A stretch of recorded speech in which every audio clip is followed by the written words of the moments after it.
집합입니다.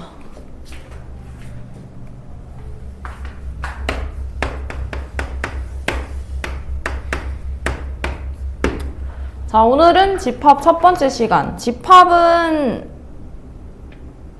뭐냐? 그러니까 집합이 뭐냐에 대해서 먼저 설명을 하면은, 집합이라는 건 어떤 특정한 어떤 조건에 의해서 그 대상을 명확하게 구분할 수 있는 것들의 모임을 집합이라고 한대요. 축구를 잘하는 사람, 하필 또 여기 축구 얘기가 나왔어요. 축구를 잘하는 사람들의 모임. 축구를 잘한다라는 건 얘가 봤을 땐 나는 축구 잘할 수 있지만 얘가 봤을 땐 내가 축구를 못할 수 있잖아. 그럼 얘는 불분명한 거야. 그치? 그래서 이럴 때는 집합이라고 말할 수 없는 거고, 뭐 예를 들면 수학적으로는 이런 거예요. 2의 배수의 모임 하면 그냥 짝수인 수들이 다 모여있으면 걔는 2의 배수의 모임이 되지. 이런 거는 집합이라고 말할 수 있어요. 그리고 0보다 작은 자연수의 모임, 이거 집합일까요? 0보다 작은 자연수.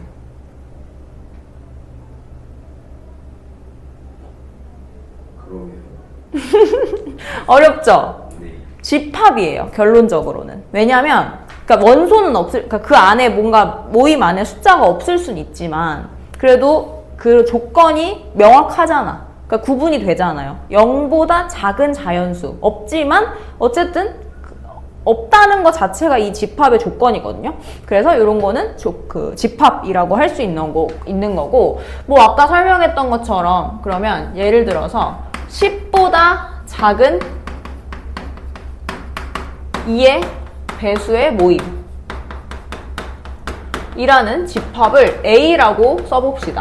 그러면 어떻게 표현할 수 있냐면, A는 그냥 원소를, 이 숫자 하나하나들을 원소라고 부르거든요. 그 원소를 그냥 쓰면은 2, 4, 6, 8, 작은이니까 10은 안 들어가고, 이렇게 쓸 수도 있어. 이렇게 쓰는 게 원소 나열법이라고 합니다.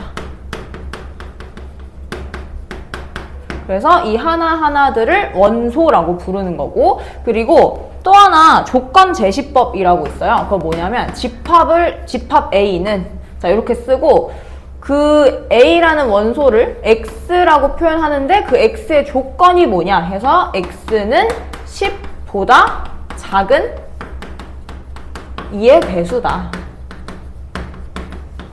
라고 쓰는 게 바로 조건 제시법이라고 합니다. 조건을 제시하는 거죠. 그 조건을 제시했을 때 이 안에 들어갈 수 있는 X를 다 원소라고 부르는 거야. 오케이? 네, 그럼 뒤로 넘어와서 집합의 기호가 있는데, 지금 이 하나하나들을 다 원소라고 부른다고 했잖아요. 원소.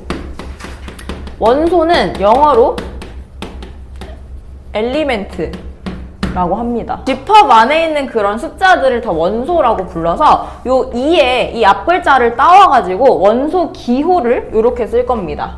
자, 어떤 원소 2가 A 안에 포함되어 있어요 라고 하면은 이렇게 원소 기호 2를 쓸 거고요. 그 다음에 4도 A에 이렇게 포함되어 있어. 그럼 2라는 기호를 이런 식으로 쓰는 게 그 집합에서의 기호예요. 근데 10은 A에 포함되어 있지 않잖아요. 그럼 그럴 때는 2라고 쓰고 찍 이렇게 그어주면은 얘는 10이라는 원소는 A 집합 안에 포함되어 있지 않다라는 뜻과 같습니다. 요게 바로 이제 원소 기호고. 자, 그 다음에 182쪽에 그 벤 다이어그램이라는 거 있잖아. 벤 다이어그램은 그냥 쉽게 생각해서 집합을 그림으로 가장 간단하게 표현한 거라고 보시면 돼요. 벤 다이어그램. 그래서 A라는 집합 안에 2, 4, 6, 8이라는 원소가 들어있다. 요거 이제 벤 다이어그램이라고 말하고, 그 다음에 마지막으로 집합의 원소의 개수라고 하면 A는 원소의 개수가 4개죠. 그래서 이 4개의 그 개수는 A를 괄호 안에 넣고 요 앞에는 number, n이라고 쓰면은 얘는 원소의 개수가 4개다 라는 뜻입니다. 됐죠? 자, 그 다음에 아까 요런 거 했었잖아요. B는 이거 조건 제시법으로 하나만 더 써볼게요. 0보다 작은 자연수의 집합을 한번 B라고 해봅시다. 그럼 요 안에 들어갈 수 있는 숫자는 아무것도 없잖아요. 그래서 그럴 때는 집합은 공집합이라고 말해요. 공집합. 안에 아무것도 없다는 거죠. 그래서 요게 바로 공집합 기호. 그냥 동그라미 그리고 찍 그어주면 돼. 그럼 봐봐. 얘 뭐야? 얘 몇이야? 그렇지. 원소의 개수가 없으니까. 그래서 공집합의 원소의 개수는 항상 0이다. 이렇게 기억하시면 되겠습니다. 됐죠? 여기까지는 그냥 용어 설명이었어.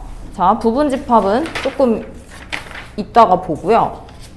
뒤로 넘어와서 자, 이번에는 포함관계라고 하는 건데 이게 중요합니다. 앞에서는 용어 설명이었고 그럼 앞에 있는 용어를 다시 한번 정리해보면 얘는 무슨 법이라고요?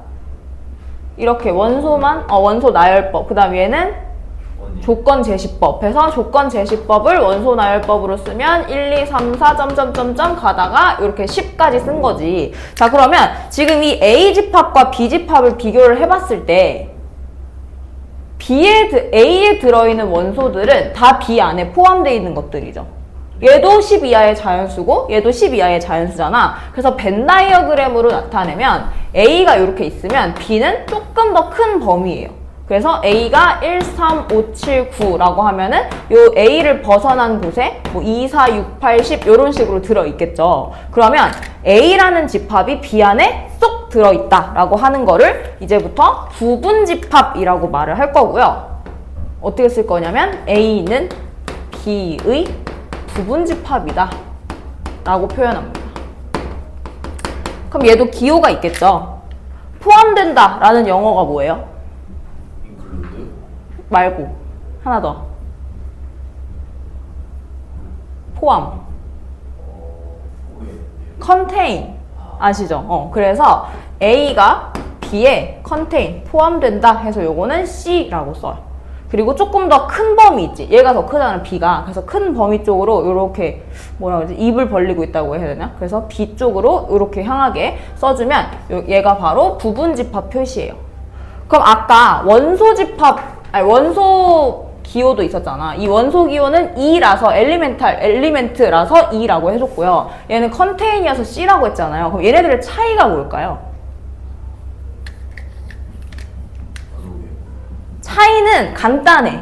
요 왼쪽에 있는 거를 보시면 되는데 요거는 원소를 기준으로 하는 기호인 거고 얘는 컨테인, 부분 집합이니까 요 놈은 집합을 기준으로 한 기호예요. 그래서 이 원소 안에 들어있는 거, 뭐 1이 A 안에 포함돼 있다. 6이 B 안에 포함돼 있다. 이런 거는 맞지만 1 앞에 요렇게 중괄호가 붙게 되면은 요거는 그냥 하나의 집합으로 보는 거예요. 왜? 요게 그냥 원소 나열법이잖아. 그지? 그래서 1은 A 안에 포함되어 있다. 이렇게 원소 기호를 쓰면 안 되고 집합을 설명할 때는 무조건 C 기호를 써줘야 되는 겁니다. 이런 식으로. 자, 그러면 요거 한번 퀴즈 가볼게요. 공집합은 A 안에 포함되어 있다. 맞는 말일까요? 아닌 것 같잖아요. 그죠? 근데 이 공집합은 되게 공기 같은 애예요. 어디에도 있고 어디에도 없어. 그래서 요 안에 이렇게 공집합이 하나가 숨겨져 있다고 봐도 상관이 없거든. 그래서 이 공집합은 모든 부분집합의 원소입니다. 그러니까 뭐래? 공집합은 모든 집합의 부분집합이에요. 그래서 요거 맞는 말이다. 공집합은 모든 집합의 부분집합. 요거 중요합니다. 많이 헷갈리게 나와요. 자, 그러면 하나 더 헷갈리는 거. 헷갈리는 거 최고. 자, 맞는 말일까요? 내가 이거 아까 뭐라 그랬어? 집합이라고 했죠? 근데 요거 집합은 맞아요. 그럼 이 중괄호 안에 있는 얘는 뭐야? 지금 얘가 집합 기호 안에 있는 거는 숫자다. 이 원소잖아요, 원소. 그럼 얘도 원소여야 돼. 근데 공집합 모양의 원소가 지금 이 집합에 없잖아요. 그럼 얘는 아닌 말인 거예요. 그러니까 공집합이 기호로 이렇게 나올 수도 있거든?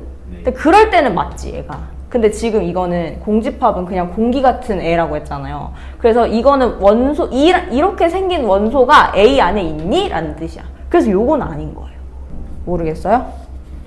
그러니까 쉽지는 않아. 이게 계속 하다 보면 익숙해질 건데, 네, 아직은 조금 이따가 문제로 연습을 하는 걸로 하고요. 그래서 공집합은 항상 모든 집합의 부분 집합이 되지만 원소는 아니다 라는 것만 기억하고 있으면 돼. 그리고 부분 집합의 의미는 다 이해하셨죠? 자, 그러면 이제 뒤로 넘어와서 서로 같은 집합이라는 말이 있는데 이게 무슨 말이냐? 서로 같다는 거는 그냥 똑같은 원소를 가지면 돼요. 그래서 A랑 B가 똑같아? 그러면 얘가 뭐 1, 3, 5라는 원소를 가져요. 그럼 B도 1, 3, 5라는 원소를 가져요. 그럼 두 개가 같겠죠? 네. 그럼 어쨌든 똑같은 애를 원소로 똑같이 갖고 있잖아. 그래서 1, 3, 5라고 해서 A랑 B가 같다라고 하면은 요거는 기호로 나타내면 A도 B의 부분집합이 될 수 있고요. B도 A의 부분집합이 될 수 있어요. 그럼 이 두 개를 다 만족한다라고 하면 그때 A와 B가 같다라고 하는 겁니다. 요게 바로 서로 같은 집합이라는 뜻이고요. 마지막으로 진부분 집합이라는 애가 있는데 이제 용어 설명은 요게 마지막이야. 여기까지만 하면 다 돼요. 자, 진부분 집합. 부분 집합이기는 한데 진짜야. 진짜 찐 부분 집합이라는 거예요. 이런 용어가 왜 나왔나를 생각을 해보면 A랑 B가 같다고 했잖아. 근데 얘는 사실상 부분 집합이 아니라 그냥 일치하는 거잖아요. 그쵸? 그래서 진부분 집합이라고 하면은 A랑 B가 같지 않을 때 진짜 실제로 A가 B 안에 쏙 들어가 있다라고 하는 걸 진부분 집합이라고 하는 거예요. 그냥 하나라도 B 안에 포함되어 있는데 A 안에 포함되지 않은 게 하나라도 있으면 돼. 요런 식으로. 요런 식으로 있으면 얘는 진부분 집합이야. 아시겠죠? 근데 너무 어렵게 생각할 필요는 없어요. 자, 예제 1번에 보면은 A는 원소가 1, 2, 그 다음에 3은 중괄호가 쳐져 있는 3이에요. 그래서 요 3은 그냥 숫자 3으로 보면 안 되고 요 모양새로 봐야 돼. 그래서 A를 벤 다이어그램으로 나타내면 1이라는 기호와 2라는 기호와 이렇게 생긴 이렇게 원소 3개가 있는 거예요. 오케이? 자, 그러면 기억부터 보자. 기억. 3이라는 원소는 A에 포함되어 있다. 포함되어 있지 않다. 이거 맞아요?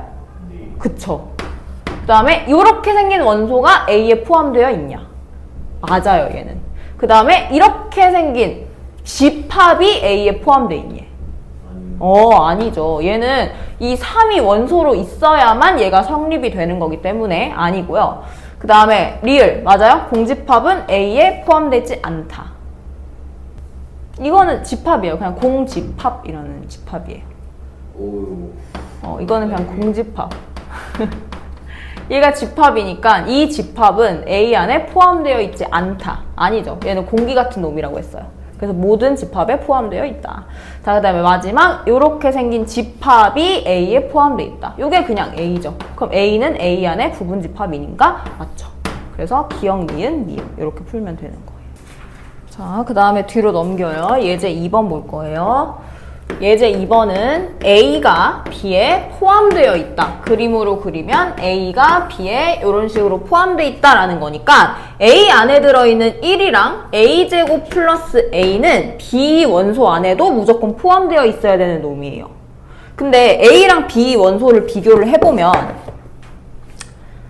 B를 한번 써볼게.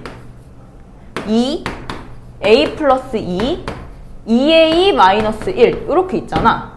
근데 1이라는 원소 있죠, A에. 그럼 이 둘 중에 하나가 1이 돼야 되지. 네. 맞죠? 그래서 두 개로 경우를 나눠줍니다. 요게 1이거나 아니면 얘가 1이거나 이렇게 두 개로.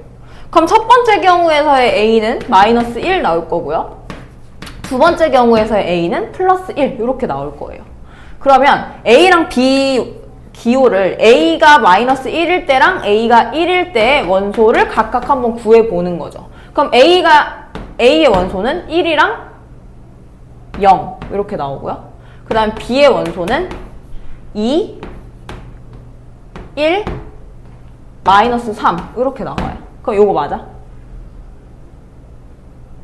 A가 B에 포함되어 있어야 되는데 그쵸? 여기 다른 게 있지. 그래서 이거 첫 번째 경우는 안 되는 거고 그럼 두 번째 경우가 맞겠네요. 두 번째 경우 A는 1이랑 2 그 다음에 B 원소가 2랑 3이랑 1 이렇게 해서 1이랑 2가 요 안에 포함되는 거 맞네 해서 A는 1이다 이렇게 찾는 거예요. 오케이? 그래서 요 예제 2번 같은 경우에는 경우가 좀 많이 나올 수 있는데 그때 원소들을 다 확인을 해봐야 돼. 자, 그 다음에 예제 3번은 A는 1, 3, A제곱 플러스 1, 그 다음에 B는 2, A, B 마이너스 1 이렇게 있대요. 근데 두 개가 같대. 그러면 원소의 개수도 같고 그 다음에 원소도 같아야 돼. 그러면 B 안에 1이랑 3이 들어가 있어야 되고 그 다음에 2도 A의 원소로 포함되어 있어야 되니까 요게 2가 되겠네요. 바로. 그래서 A제곱 플러스 1은 2다 하면은 A제곱은 1이다. A는 플러스 마이너스 1 나올 건데 A가 1일 때랑 A가 마이너스 1일 때 이렇게 둘 다 구해줘야 되거든? 그러면은 A가 1이면 A집합의 원소는 뭐예요? 1, 3 다음에 그 다음에 B집합의 원소는 뭐예요? 1 그리고 여기는 몰라. B-1 하면은 B-1이 3이 되니까 B가 몇이 나와? 이렇게 하나. 그 다음에 두 번째 A가 마이너스 1이라고 쳐보자. 그러면 A 원소는 1, 3, 2는 똑같고요. B의 원소는 2, 1, 1이 아니라 2, 마이너스 1 벌써 다르지. 그럼 얘는 안 되는 거야. 그래서 A는 1이고 B는 4다. 이렇게 구하면 끝.